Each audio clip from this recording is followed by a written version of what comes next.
Hey vlog, it's Logan here, and it is Sunday, May 19th, 2024, and I'm hanging out in my kitchen because I'm gonna make a cherry pie. You know, guys, I know I haven't been around much on this channel, and geez, a long time. I've been taking care of my dad, and it's been busy, but today I'm gonna take some time and start some cooking content because I have actually started liking cooking. Hope you guys like cooking, and this cherry pie is going to be super tasty. The recipe comes from, well, let's see, it comes from the old Fanny Farmer cookbook. Simple recipe, there's not a whole lot to it. And the cherries came from the trees in my backyard. They are nice sour cherries, and they really are great for pies. We picked these 1 or 2 years ago and we froze them. Got several of them set up, just the full amount that you need for each pie froze. We picked them, pitted them, and put them in with cherry juice and then froze them. It's a great way to go. And yesterday I was out mowing and I noticed the cherries are just starting to turn red, so I'm gonna have some new fresh cherries very soon, but we're gonna use some of these frozen ones right now today in this cherry pie recipe. So follow along. Hit the like button and subscribe, because this channel is kind of a little bit of everything, but I think we're going to do some more cooking stuff. So let me know what you think of it. This recipe is actually very simple. All you need is a quart of cherries, which I've got right here, frozen sour cherries straight from my garden. They are pretty much thawed out. You need a pie crust for the bottom, and you can do a lattice or a solid crust on top. It's up to you. And of course, you can always make your own pie crust. The Fanny Farmer baking book has a great pie crust recipe, and I'll have it linked below. But I'm kind of lazy. I like to use store-bought crust because it's a whole lot easier. And what you need to do is take these out while you're getting ready and let them warm up out of the fridge, because you need them somewhat soft so that they will unroll before you put them on there. To put them in, you need to grease your pie pan. A 9-inch pie pan is perfect for these. And then you lay your crust in. We're going to set that aside while my pie crusts are warming up, and then we'll work on the cherry pie filling. To finish thawing my cherries out, I'm just going to use some nice hot water, run it over top of them, thaw it out real quick. Over top of the frozen bag here, and my cherries will be thawed really fast.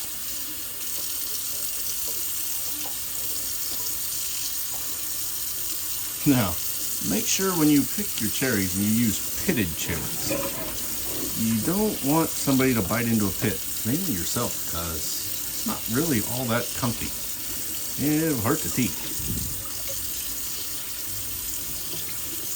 And there we go. Take your cherries here, dump them into a medium-sized mixing bowl. Again, ingredients here are really simple on this one. Now that you got your cherries here in the pan, the next thing to do is you need a pinch of salt, about 1/8 of a teaspoon. We measure carefully around here. Pinch of salt, sprinkle on there. Measure carefully, of course. And then about a cup of sugar. Now, if you're using sweet cherries, you use about 3/4 of a cup of sugar, but this is much better with sour cherries. That is really what you want to use. And of course, sour cherries is exactly what I used in this recipe. And those are wonderful sour cherries. I'm dumping it in a 1/2 cup at a time. There's 1/2 cup. And then here is the other 1/2 cup. Now, if you don't have any of these kind of measuring devices, you really should get some. These are awesome. I got them down from a 1/4 cup all the way up to 1 full cup in different sizes. Not expensive, and they're really handy to have. Take a mixing spoon and go on and mix up all of your sugar into your cherries, so you have a nice solution right here. Oh yeah, by the way, you need to have your oven preheated to 425 degrees so that it's ready to go when you throw your pie in and when it's all ready to go. You don't want to be having to go on and wait for the oven to preheat, and you don't want to put it in while it's preheating because it's actually heating a whole lot higher that way. Another thing this recipe needs is lemon juice. From a little bit from concentrate, just a little bit. It really helps. It really improves it. Of course, we're going to measure carefully. About a teaspoon worth, maybe a little bit more. There we go. It really helps with cooking. Stir that in.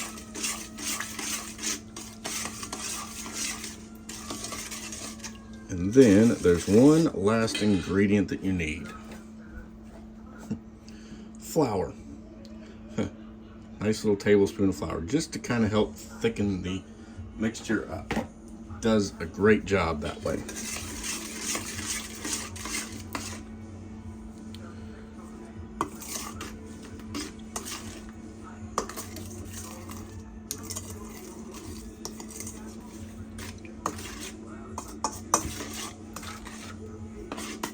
Mix it all in.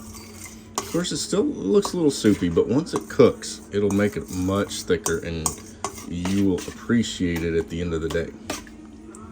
Because it makes it so you can actually cut your pie and pull a slice out, where otherwise it would just be too runny. There we go. Now we have our mixture ready, and now we got to put our pie crust into our pie. Set that aside and get our pie dish. Here's our pie dish. Now, some people don't line the pie dish. However, I think that's a mistake. You need to put something to make sure your pie crust doesn't stick to it. These here are really nice pottery pie dishes, 9-inch. They're great. You can also use steel, it doesn't matter. But I prefer pottery ones. They just seem to be a little better. I just use a little non-stick oil and spray it on the pan, just to make sure your crust doesn't stick to it. Nothing really all that hard to do there. Now, if you're using these store-bought ones, you need to make sure your pie crust is at least room temperature. Refrigerator cold, and they will not come out very easily. And it's pretty easy. Just unroll it carefully. The first bit is always hard to get. Then it's real easy. Just get that little piece there off.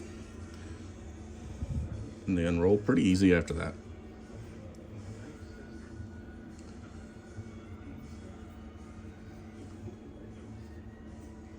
And drape it over your pie pan. Work it in real good. If there's any little holes, press it in. All the way around.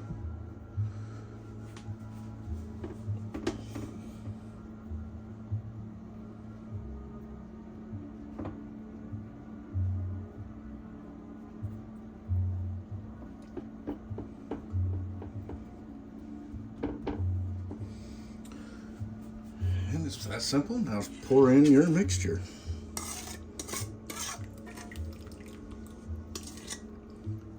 Smooth out your cherries so they're pretty evenly around. And here's where a rubber spatula comes in handy. And make sure you scrape all of that sugar and mixture and juice that's left. You want to make sure it all gets in your pie. Don't want to waste any of it.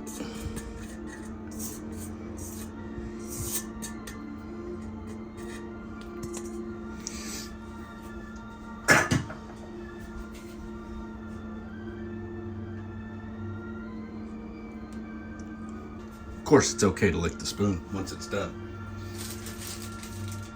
Now you're left with a choice. You can do a solid crust on top, which is what I'm going to do, or you can make a lattice crust. Pie's crust is easy. You just lay out your other piece of pie crust and cut it into strips and put it on top. But I personally like a solid top crust on a cherry pie. Lattice to me is more for an apple pie. So you do the same thing, you just unroll your pie crust.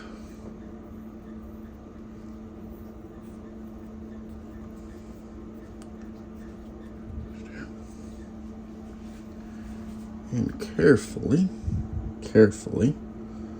lay it across your pie.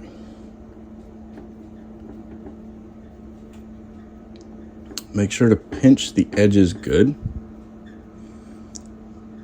And if you got a little extra, don't worry about it. You can always cut it off, which I'm going to do here shortly, because there's always just a little extra on one piece.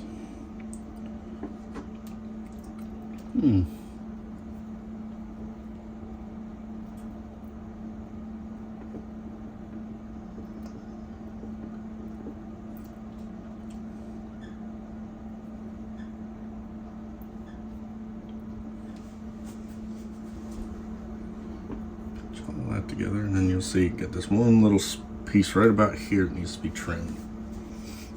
So just grab a knife and trim that little bit off. Just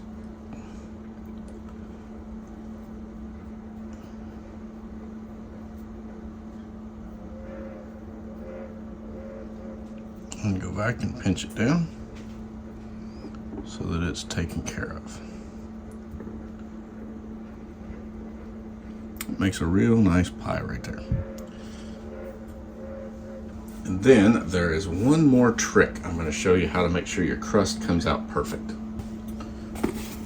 Reynolds aluminum wrap. You need some thin strips, and what you do, of course it doesn't matter which side is out, is you wrap it around the edges of your crust.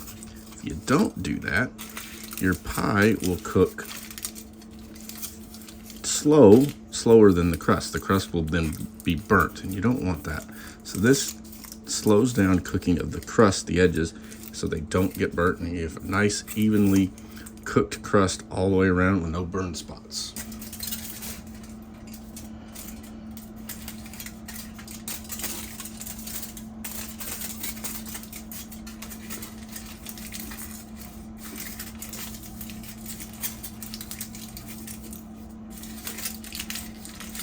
But if you don't do this, before your pie is cooked, your edges of your crust will be burnt. And that's never a good taste.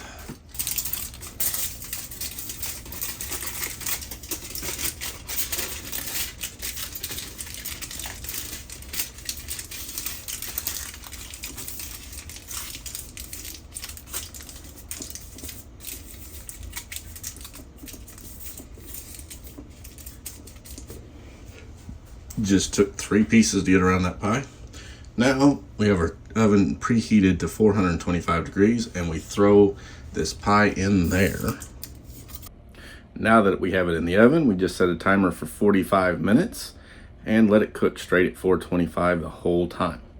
And after that, you will have a beautiful, perfectly golden brown crust and a wonderfully cooked pie ready to eat.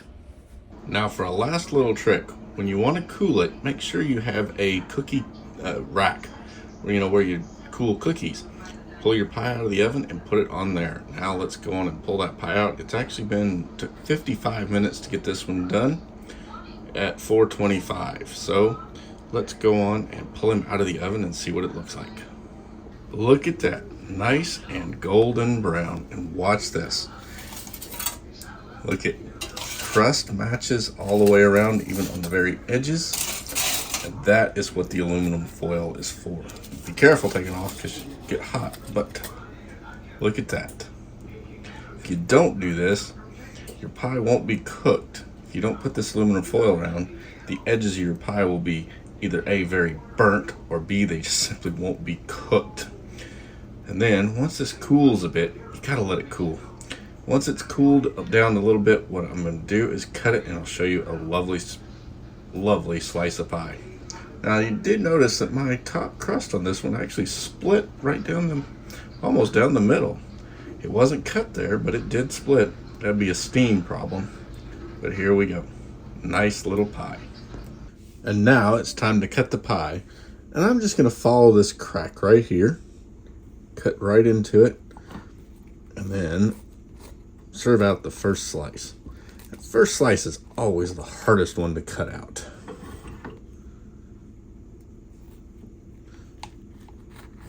But note, it looks nice and firm. Got this knife here a long time ago. It's perfect because it's nice and flexible. So it just slips right in there. But as I said, that first slice is always hard. Almost always loses that little piece right there. The next piece though will come out perfect.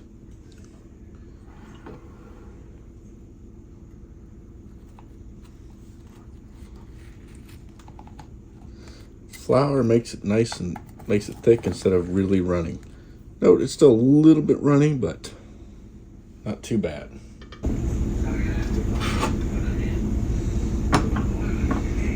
Isn't that beautiful? Came right out just perfect. And that is a very simple, wonderful sour cherry pie. It's an easy recipe. Let me know, are you gonna try it and see if you can make it?